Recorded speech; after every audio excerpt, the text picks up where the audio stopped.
అకాలంగా పడినటువంటి ఈ వడగండ్ల వాన వల్ల పేద గిరిజన రైతులు అనేక మంది నోటికొచ్చినటువంటి పంటని చేజేతుల కళ్ళ ముంగట రాలిపోవడం చూసి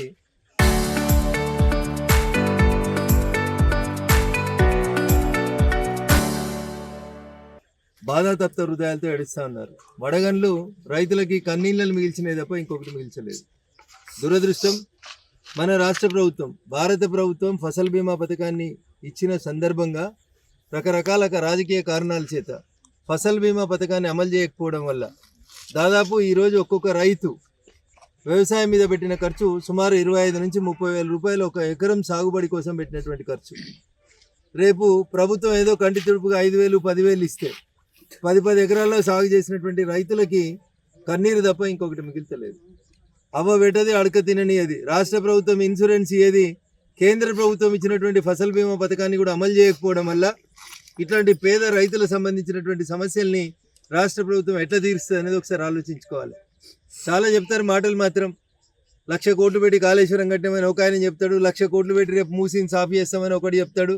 అన్న, మీరు మూసి నీళ్ళు తాగుతారా, కాళేశ్వరంలో ఈత కొడతారా, మాకు సంబంధం లేదు. కానీ ఇగో ఈ రైతుల కన్నీళ్లు తుడిచేందుకు భారత ప్రభుత్వం ఇస్తున్నటువంటి ఫసల్ బీమా పథకాన్ని మీరు దయచేసి ఈ రాష్ట్రంలో, తెలంగాణ రాష్ట్రంలో జోడీకరించండి. పాత ముఖ్యమంత్రి జోడించలేదని కొత్త ముఖ్యమంత్రి జోడించకపోవడం, ఇలా నార్సింగ్లోనే ఒక పక్క మంచి కనబడుతుంది, ఇంకొక పక్క రైతన్నలు నష్టపోయి కనబడతా ఉన్నారు.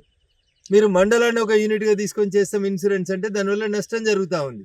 అదే ఫసల్ బీమా పథకం ఒకవేళ ఈ రాష్ట్రంలో అమలు అయ్యి ఉంటే ఈరోజు నష్టపోయినటువంటి ఈ రైతన్నలు, ఈ చిన్నారి పిల్లలు, వాళ్ళ అమ్మ ఏడుస్తుంది కాబట్టి ఆ పిల్లోడు ఏడుస్తూ ఉన్నాడు.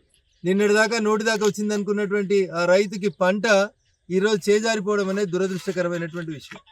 కాబట్టి చంద్రశేఖరరావు గారు, రేవంత్ రెడ్డి గారు రాజకీయాలు పక్కన పెట్టి నా మెదక్ పార్లమెంటు పరిధిలో నిన్న సాయంత్రం అకాలంగా కురిసినటువంటి వడగండ్ల వానతో నష్టపోయినటువంటి రైతన్నలకి ఎకరాకి 50,000 రూపాయల నష్టపరిహారాన్ని వెంటనే ప్రకటించి నెల రోజుల్లోపు రైతులకు అందిస్తే వాళ్ళు మళ్ళీ వర్షాకాలంలో వ్యవసాయం చేసుకోవడానికి అవకాశం ఉంటుంది.